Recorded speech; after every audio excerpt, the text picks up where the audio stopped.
Chers frères, chères sœurs, chers amis, merci de votre écoute à la seconde partie du message du repos pour notre âme que nous commençons en abordant le deuxième point, prenez mon joug, les instructions de Jésus.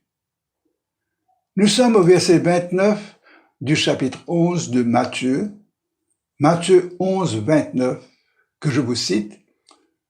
Prenez mon joug sur vous et recevez mes instructions, car je suis doux et humble de cœur. Fin de citation. Jésus offre du repos et dit aussitôt, prenez mon joug sur vous. Il ne dit pas, prenez ma place ou prenez mon trône. Il dit, prenez mon joug. Qu'est-ce qu'un joug?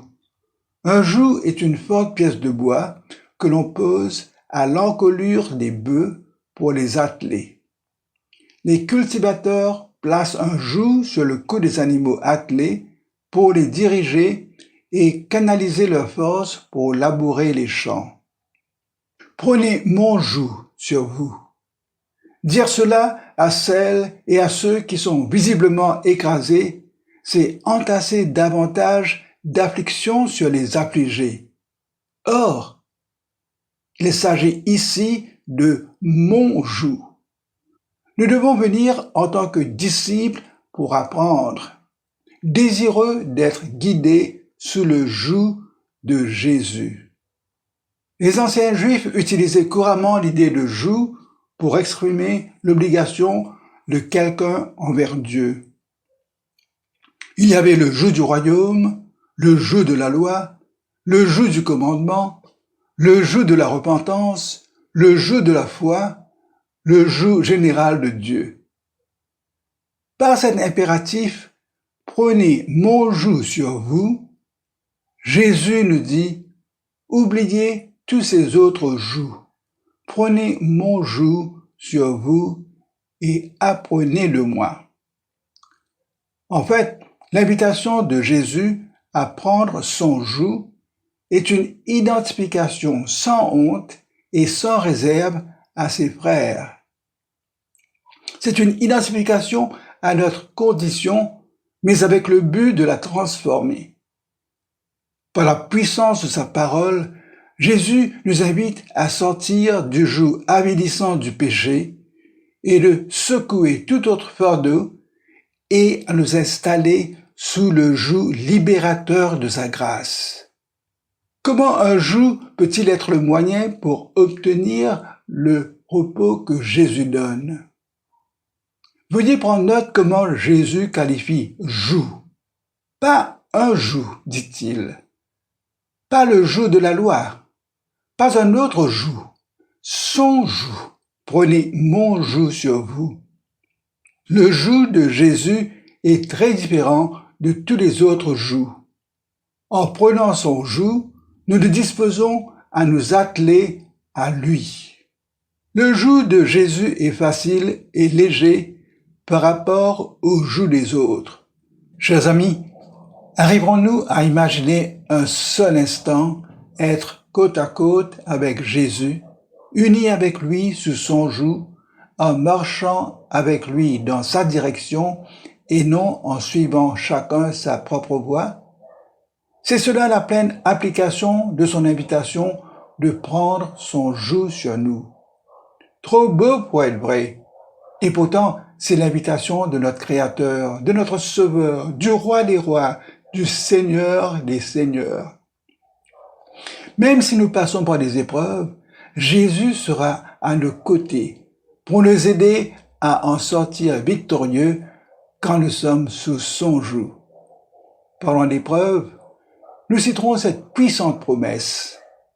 Aucune tentation ne vous est survenue qui n'ait été humaine, et Dieu qui est fidèle ne permettra pas que vous soyez tentés au-delà de vos forces. Mais avec la tentation, il préparera aussi le moyen d'en sortir, afin que vous puissiez la supporter.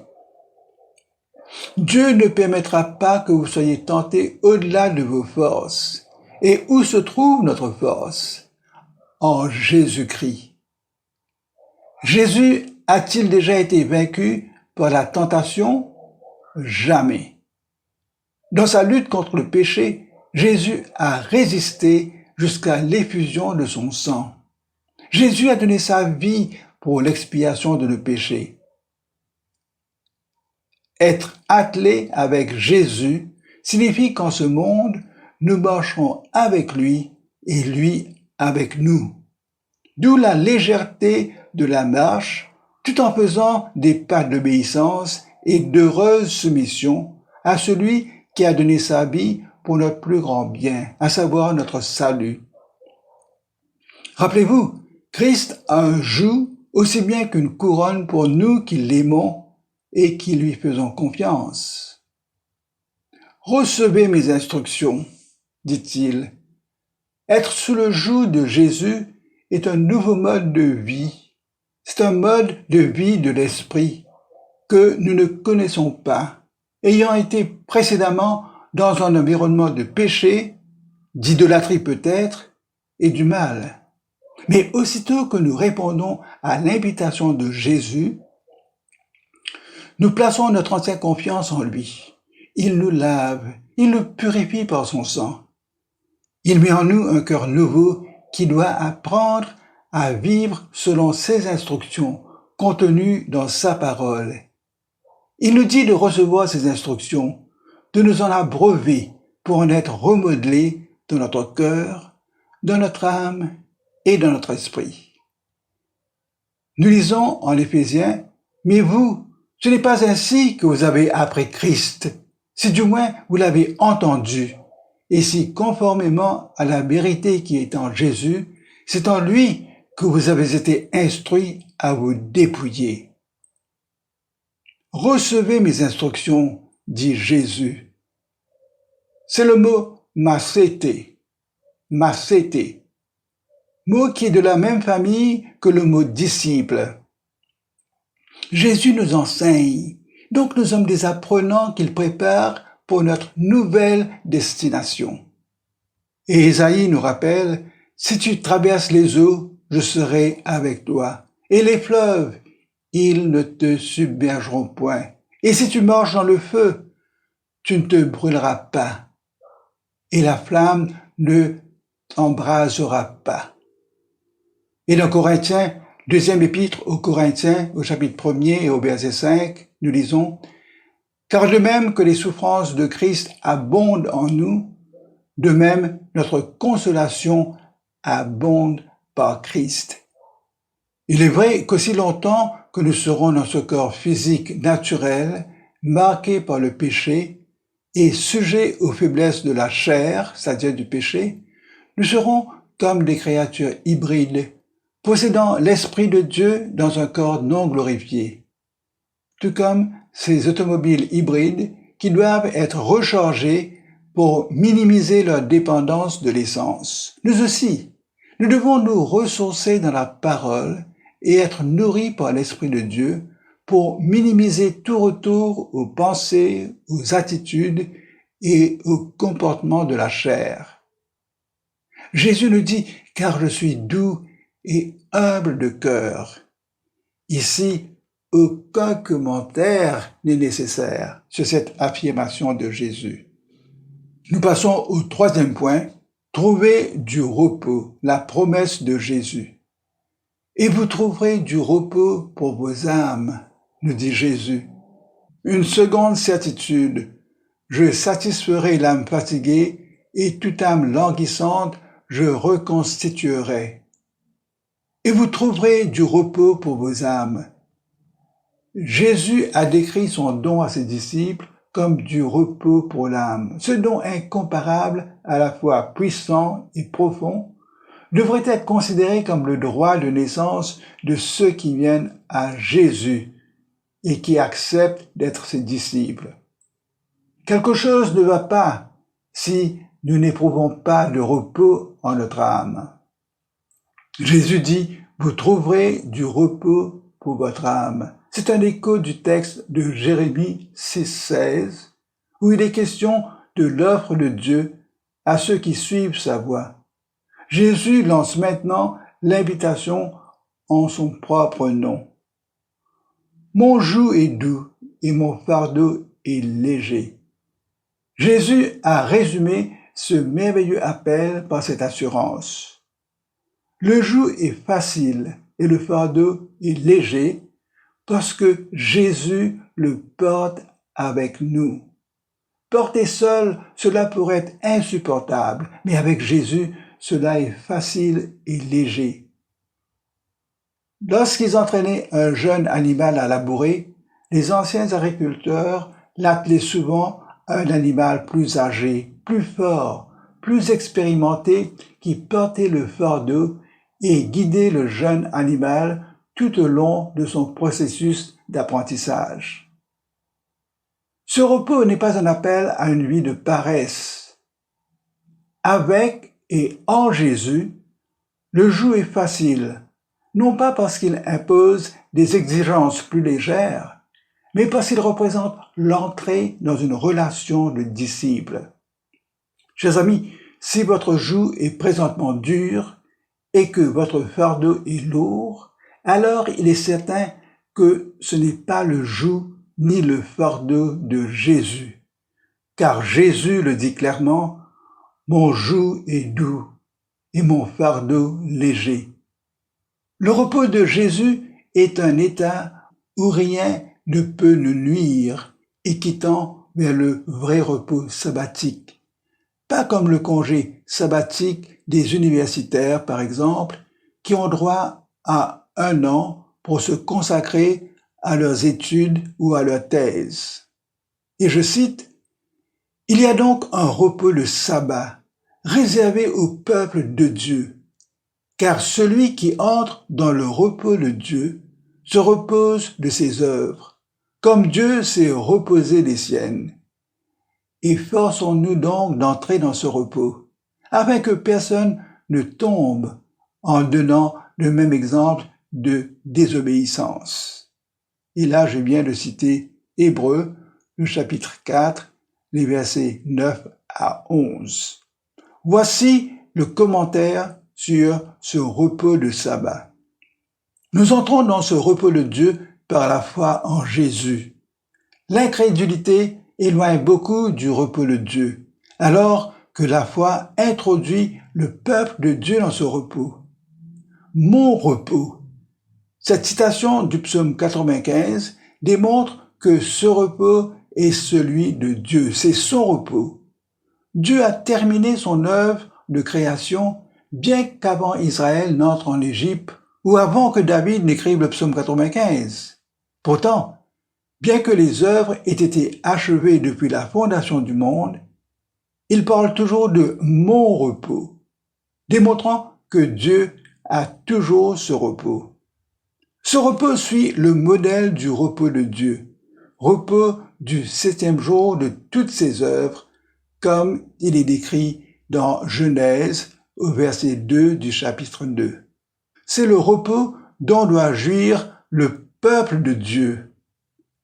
Puisqu'il y a donc quelques-uns qui doivent y entrer encore, et que ceux à qui cela a été prêché ne sont pas entrés à cause de leur désobéissance, de nouveau, il désigne un certain jour, en disant par David « aujourd'hui ».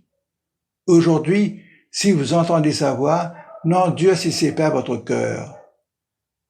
Si Josué avait donné du repos au peuple, nous explique la lettre aux Hébreux, la Bible n'aurait pas ensuite parlé d'un autre jour. Il reste donc un repos pour le peuple de Dieu, un repos dans lequel beaucoup doivent entrer. Dieu n'a pas créé ce lieu de repos en vain. Si certains n'y sont pas entrés à cause de la désobéissance, alors d'autres y entreront par la foi. Et j'espère que vous allez y entrer par la foi. Il reste donc un repos pour le peuple de Dieu. C'est un repos spirituel, mais calqué sur le repos prévu pour Israël par l'intermédiaire de Josué. Par ailleurs, la mention de Josué nous rappelle que le nom Jésus est le même que Josué. Le second Josué terminera ce que le premier Josué a laissé inachevé. Jésus étant plus grand que Moïse et le premier Josué. Ce repos de sabbat est dans une personne. Il se trouve en Jésus-Christ et pas dans des doctrines ni des idées. Si vous rencontrez un enfant troublé qui pleure et que vous essayez de le réconforter en employant un raisonnement logique et des idées, cela ne servira à rien.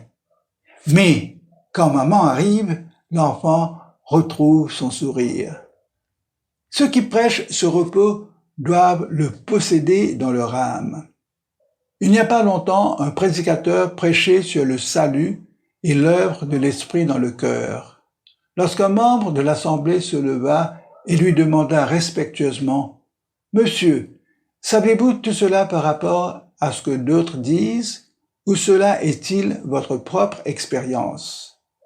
Le prédicateur n'était nullement troublé par la question, car il pouvait honnêtement répondre « Je fais confiance à Christ, je suis sauvé, et je connais le repos qui en résulte. » Le repos signifie ne pas continuer dans les travaux, car celui qui est entré dans son repos a lui aussi cessé ses œuvres, comme Dieu a complété les siennes. L'idée est qu'il n'y a plus de place pour les œuvres comme base sur laquelle construire notre propre justice. Connaître le repos en Christ signifie cesser ses œuvres personnelles et se confier en toute sécurité sur ce que Christ a déjà parfaitement accompli. Repos de sabbat. Dieu s'est reposé de ses œuvres. Le sabbat originel de Genèse 2, chapitre 2, au verset 2, parce que son œuvre était terminée. Nous cessons toute œuvre d'auto-justification parce que Jésus a terminé l'œuvre parfaite sur la croix. Appliquez l'idée et l'invitation à entrer dans le repos de Dieu par la foi. Car mon joug est doux et mon fardeau léger, nous dit Jésus. Au verset 30, nous lisons que son joug est doux. Et le mot, c'est Christos. C'est une contradiction, un joug doux. Alors que dans les champs, nous voyons les bœufs saliver, baver et labourer sous l'ardeur du soleil, écrasés par la masse pénible et l'inconfort de leur joug. Un joug doux, comme un doux chagrin, est une contradiction. Mais le joug que nous recevons de Jésus n'est pas comme le joug des pharisiens religieux qui exigeaient une obéissance servile aux lois imposées par les religieux. Ce n'est pas non plus le joug du monde qui exige un esclavage à ses coutumes, à ses traditions, à ses travers ou à ses points de vue. Ce n'est pas non plus le joug de l'agresseur ou du méchant, ni le joug de l'ignorance. Le joug de Jésus est doux parce que Jésus lui-même le porte déjà et il nous demande de nous y soumettre à ses côtés. Le mot facile en grec, Christos, peut signifier bien ajusté. Les jougs étaient en bois. Ils étaient soigneusement ajustés, de sorte qu'ils s'adaptaient bien et ne blessaient pas le cou de la bête qui le porte. Le joug était fait sur mesure pour s'adapter au cou de l'animal. Le joug de Jésus est aussi à notre mesure. Jésus ne force pas son joug sur notre cou comme le faisaient les Romains. Après leur guerre de conquête, les généraux romains ramenaient à Rome les ennemis vaincus. Ces nouveaux esclaves étaient enchaînés par paires et étaient obligés de passer accroupis sous les lances romaines en forme de joug, en reconnaissance de leur défaite et pour signifier leur humiliation en public et leur soumission inconditionnelle à leur nouveau maître. Dans le texte PDF du message, il y a une illustration du joug romain. Or, le joug de Jésus est le fruit de sa grâce. Il n'y a rien pour nous heurter. Il est pour notre soulagement et notre rafraîchissement spirituel. Mon fardeau est léger, nous dit Jésus. Une autre contradiction, car fardeau en soi implique un poids écrasant, lourd à porter, une charge pénible. Or, puisque Jésus le porte déjà, sa pénibilité est non seulement allégée, mais aux côtés de Jésus, tout devient plaisant. En fait, non seulement tout est allégé, mais en Christ, tout se transforme en gloire. Et je cite, un poids éternel de gloire. Fin de citation. Cela nous permet d'entrevoir une autre dimension de notre relation avec Christ. La gloire qui nous est impartie en Christ est mesurable à l'échelle de Dieu, bien qu'elle ait un poids incomparable et au-delà de toute matière physique. J'aimerais vous citer ce texte qui se trouve dans la deuxième épître aux Corinthiens, les versets 17 et 18 du chapitre 4. 2 Corinthiens 4, 17-18. Car nos afflictions légères du moment présent produisent pour nous, au-delà de toute mesure, un poids éternel de gloire, parce que nous regardons non point aux choses visibles, mais à celles qui sont invisibles, car les choses visibles sont passagères et les invisibles sont éternelles. Conclusion. Comment conclure un message qui traite de la plus grande invitation de Dieu faite par l'intermédiaire de Jésus, à qui tant l'autorité que l'habileté de l'honorer ont été conférées? Toute invitation reçue par carte ou autrement est suivie d'une acceptation joyeuse, de l'indifférence silencieuse, de l'ignorance dédaigneuse, d'un refus ou d'un rejet. Vu notre situation à nous, il est impensable d'être indifférent ou de refuser cette invitation de Jésus. La meilleure option, le seul choix sage et intelligent, c'est pour nous de remercier Jésus pour son invitation et de l'accepter sans tarder. Dans le feu des épreuves, ou sous le poids des soucis, nous avons tendance à crier « Ô Seigneur ». Or, Jésus nous tend la main et nous invite dans une relation spirituelle pratique profonde sans équivoque. « Venez à moi », nous dit Jésus, « recevez mes instructions et vous trouverez le repos pour votre âme. » A-t-on déjà reçu une telle révélation, une parole claire avec un résultat certain pour faire partie du plus grand projet de Dieu? Comment être sûr du repos? Eh bien, on est sûr du repos par une acceptation par la foi, par une dépendance totale sur l'œuvre de Jésus. Et l'Esprit et l'Épouse disent « Viens ». Et que celui qui entend dise « Viens ». Et que celui qui a soif vienne. Que celui qui veut prenne de l'eau de la vie gratuitement. Entrons dans le repos de Dieu. Dans l'Ancien Testament, le souverain sacrificateur ne s'asseyait jamais, car il n'y avait pas de chaise dans le Saint des Saints, puisque le sacrifice de Jésus n'était pas encore accompli. Mais maintenant, avec Christ, nous jouissons du repos éternel. C'est le repos final du ressuscité. Jésus est assis à la droite de Dieu. Je vous cite l'Épître aux Hébreux. Dieu, dans ces derniers temps, nous a parlé par le Fils, qu'il a établi héritier de toutes choses, par lequel il a aussi créé le monde, et qui, étant le reflet de sa gloire et l'empreinte de sa personne, et soutenant toutes choses par sa parole puissante, a fait la purification des péchés et s'est assis à la droite de la majesté divine dans les lieux très hauts. Par Jésus-Christ, nous participons au repos de l'Éternel. C'est l'aboutissement du projet de Dieu pour ceux qui sont en Jésus-Christ. Je vous invite à prier. Prions. Seigneur, Père éternel, merci pour cette invitation de Jésus qui s'adresse à nous tous et à moi en particulier. J'ai compris que Jésus a déjà tout accompli pour moi. Il est mort et il a pris sur lui tout mon péché. Son sang me purifie. Je place toute ma confiance en Jésus. Jésus est ressuscité et il est maintenant à ta droite. C'est la preuve qu'il peut m'accorder ce repos de sabbat qui est gratuitement accordé à tous ceux qui répondent et qui acceptent l'invitation de venir à lui.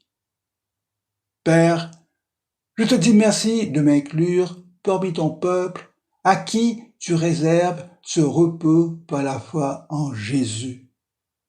Jésus, merci de m'accueillir sous ton joug pour mon bien. Montre-moi à marcher dans l'obéissance à ta parole pour ta gloire.